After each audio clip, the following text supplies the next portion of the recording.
సర్వోన్నతుడి దేవుని పేరిట మీ అందరికి నా నిండు మరణాతులు.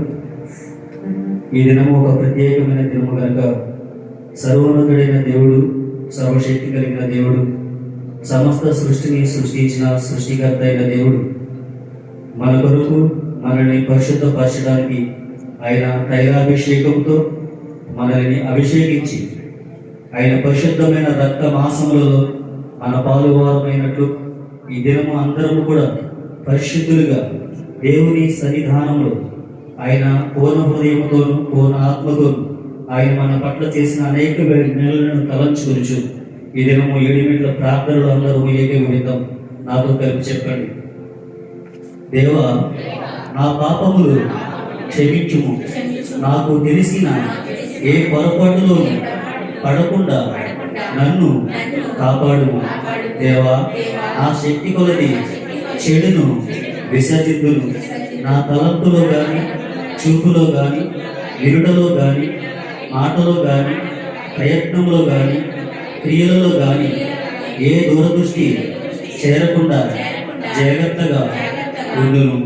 దేవా, నా శరీరమును, నా ప్రాణమును, నా ఆత్మను, నా జ్ఞానమును, నా మనస్సాక్షిని, నా ఇంటిని, నాకు కలిగి ఉన్న సమస్తమును కాపుదల నిమిత్తమై నీ వశము చేయుచున్నాను. సర్వ సృష్టికర్తమైన దేవా, నీవు ఆది అంతము లేనివాడు, అంత గొప్ప దేవుడు అయినప్పటికీ నీవు మా తండ్రివి, మా ప్రార్థనలు విందువు కనుక నీకు వందనములు. నీవు జీవము గలవాడు, ప్రేమ గలవాడు, న్యాయము గలవాడు, శక్తి గలవాడు, పాపము లేని పరిశుద్ధత గలవాడు. నీవు అంతటను ఉన్నావు, నా దగ్గర కూడా ఉన్నావు కనుక నీకు వందనములు. నీలో ఉన్న ఈ మంచి గుణములు నాలో కూడా పెట్టినావు కనుక నీకు వందనములు. దేవా, తండ్రి, నాకు కలిగిన ఎన్నో కష్టములు తీసివేసినావు కనుక వందనములు. కష్టములు తొలగించుట మాత్రమే కాక ఎన్నో ఉపకారములు చేసినావు కనుక వందనములు. నేను నిన్ను ప్రార్థించినను ప్రార్థించకపోయినను కాపాడినావు కనుక నీకు వందనములు. దేవా, ప్రభువా, నేను నిన్ను కోరినను కోరకపోయినను అనేకమైన మేలు చేసినావు కనుక వందనములు. దయగల తండ్రి, నాకు ఏవి అవసరమో అవి దయచేయము. పోషణ, ఆరోగ్యము దయచేయము. దేవా, నీవే నా తండ్రివి, నా పోషకుడవు, నా వైద్యుడవు. నాకు విద్యాబుద్ధులు నేర్పు దేవుడవు. నేను ఎల్లప్పుడూ నీ యందు శక్తి నిలపగల శక్తిని అనుగ్రహించు. సమస్తమును అనుగ్రహింపగల సమర్థుడవు. నన్ను మాత్రమే కాక నీవు కలగజేసిన సమస్తమును దీవించుము. మనుషులందరినీ రక్షించుము. నిన్ను నమ్మిన వారందరినీ మోక్షంలోనికి చేర్చుము. నమ్మని వారిని జ్ఞాపకము చేర్చుగలుగు. నమ్మిక కలిగించుము. వారిని కూడా మోక్షంలోనికి చేర్చుకొను.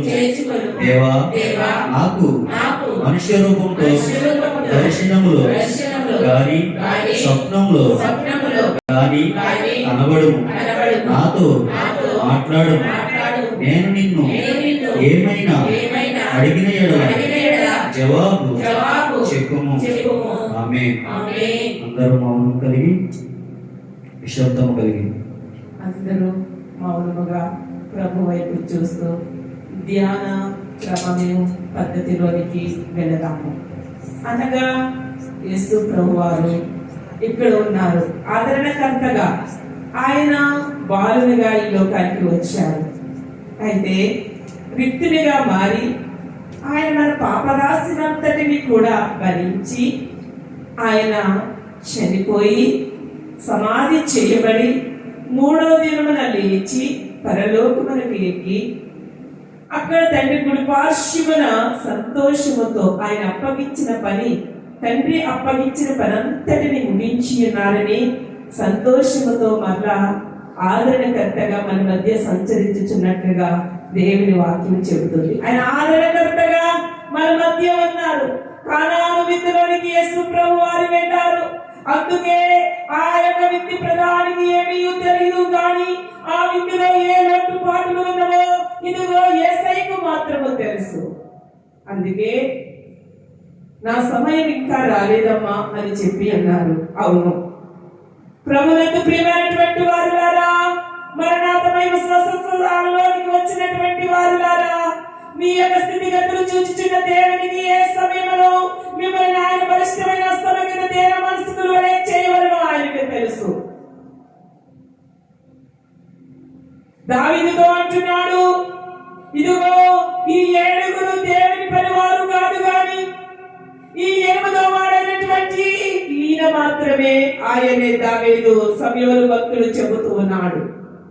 తైలపు కొమ్ములు తీసుకొని ఆయన తల మీద నూనె వేసి, ఇదో నీవు దేవుడి ఏర్పాటు బిడ్డని దావీదుకు తెలియజేసినట్లుగా దావీదు దేవుని యొక్క చిత్తమును బట్టి ఆయన హృదయానుసారుడిగా జీవించినట్లు ఈ దినమున తైలాభిషేక పండుగలోనికి వచ్చిన మనమే, తైలము చేత అభిషేకింపబడిన వారమై ఈ ప్రభు బల ఆరాధనలోనికి ప్రభు ఇందులోనికి వచ్చిన మనమే, అనగా ఆయన మనకు కొరకు నలుగుపట్టబడిన శరీరమును 53 యెషయా గ్రంథము 53వ అధ్యాయంలో చెప్పినట్లుగా ఆయన ఎండిన భూమిలో లేత మొక్క వలె ఆయన ఈ లోకములకు వచ్చి ఉన్నారు. ఎందుకు అనగా నీ పాపములకు నా పాపములకు పరిహారం ఎక్కడ ఉంటుంది? నిష్కలంకమైన రక్తములోనే, నిరపరాధి రక్తములోనే, నీతిమంతుని రక్తములోనే.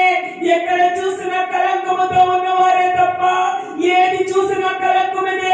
ఎక్కడ రక్తము కలంకమే, ఇదో గొర్రెల రక్తము కలంకమే, కోళ్ళ రక్తము కలంకమే. ఒక స్త్రీ పురుషుల యొక్క కలయికతో ఉండినటువంటి రక్తము ద్వారా పాప విమోచన లేదు. నీకు పాప విమోచన కావాలి అంటే నీతిమంతుని రక్తము ద్వారా విమోచన క్రయధనమును ఆయన మాత్రమే చేయగలడు. ప్రియ సంగమా, నీలో కొంతైనా ఆలోచన ఉన్నదా? ప్రభువా, నీ పాదము ఎత్తుకొచ్చానయ్యా, నేను నిజమే, నా నిజమైన పాపముతో నలిగిపోయిన దాననే, కానీ నా కొరకు నువ్వు నలుగుబట్టుబడి ఉన్నావయ్యా. నా చూపులు పాపమే, నా నడక పాపమే, నా ఆలోచనలు పాపమే, నా ప్రతి విధమైనటువంటి క్రియలు పాపముతో నిండినవే. కానీ నా పాప భారమంతా కూడా మోయటానికి శిలువ రాను రూపంలో నా పాప భారమును మోసి నన్ను ఇంతగా ప్రభు సజీవుడిగా సజీవురాలు గుచ్చేవయ్యా. నేను ఏమైపోయి ఉండాలో తండ్రి అని ఆయనను బ్రతిమలాడుకోవలసిన వారమై ఉంచున్నాము. ఎందుకు అనగా ఆదాము చేసిన ఆజ్ఞాతిక్రమ పాపమే, ఆ మొదటి ఆదాము చేసిన పాపమే ఈ మొదటి కడపటి ఆదామైనటువంటి యేసుక్రీస్తు ప్రభు వారి ద్వారా నిర్మూలమైంది. మొదటి ఆదాము పాపము చేసి ఉన్నాడు. ఆజ్ఞాతిక్రమ పాపము అక్కడ ప్రారంభమైన ఆ యొక్క పాపమే చివరికి కడప ఆదాము అయినటువంటి యేసుక్రీస్తు ప్రభు ద్వారా పాపములకు విమోచనము మనకి దొరికినట్లుగా దేవుని వాక్యము తెలియజేస్తూ ఉన్నది. ప్రియ కుమారుడా, ప్రియ కుమార్తె, ఏమేను రక్తమే నేలలో నుండి మొదలుపెట్టినప్పుడు ఈ రోజు నువ్వు చేస్తున్నటువంటి ప్రార్థన ధ్వని ఆయన వినడా? ఆయన చూడటం లేదా? కయ్యేను చేసిన అపరాధములు చూసిన దేవుడు ఈ రోజు ఆయన సన్నిధిలోనికి వచ్చి ఎట్టి హృదయముతో ప్రభు వైపు నువ్వు చూస్తున్నావు, ఆయన చూస్తూ ఉన్నాడు. అయితే ఆయనను బ్రతిమలాడుకోవాల్సిన వారు మంచున్నాము. ఆనంద తైలముతో నన్ను అభిషేకించి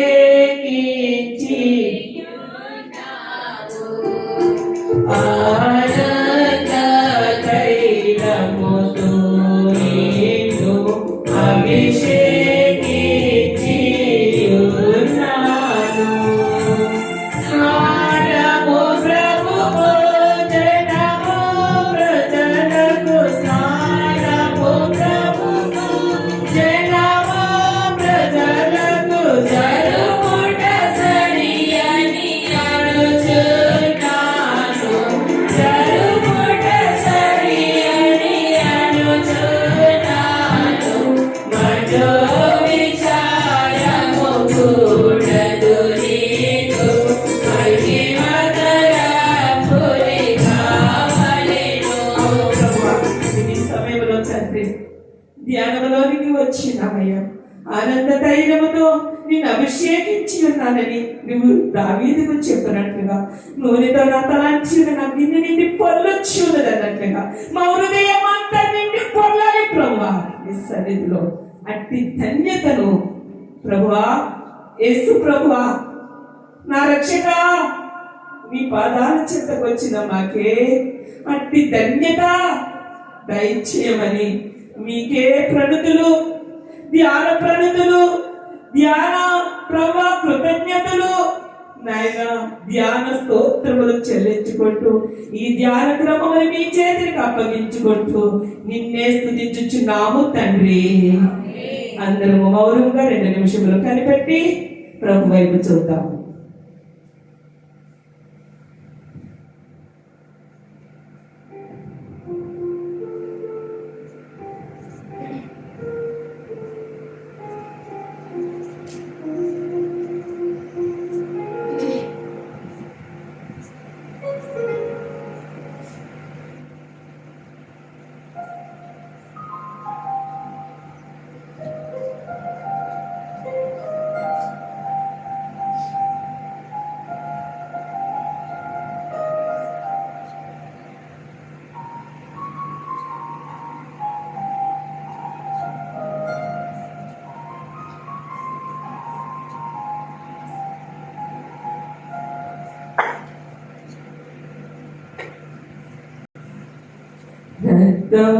రక్తంబులపైకి ప్రవహించుచున్నది రక్షగా నీకు స్తుతం.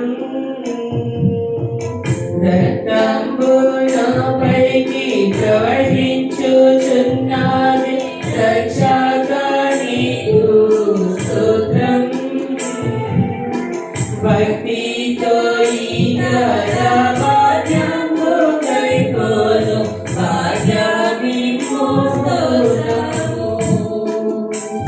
అవును ప్రభువా, నీ రక్తము ద్వారా మేము తండ్రి స్వస్థత పొందుకొని ఈ దినము తండ్రి సంతృప్తి కలిగిన వారిని మా గృహములకు చేరుటకు, మా తోటి వారికి చెప్పుటకు నీవు మయగాహారుడవే మధ్యాకాశములకు రానయ్యుండగా మేము సిద్ధపడిన వారమై తండ్రి మహిమ వేగములోనికి వచ్చి నిన్ను కలుసుకునే భాగ్యములోనికి, ఆ వరుసలోనికి మమ్మల్ని తీసుకెళ్ళమని నీకే సమస్తమును సమర్పించుకుంటూ ప్రతిమలాడి వేడుకొనిచున్నాము తండ్రి. ఆమేన్. సమయంలో అందరూ కూర్చున్నాము. కోయిర్ వారు వచ్చి పాటలు పాడతారు. మనందరూ కూడా ఏకీభవిద్దాము.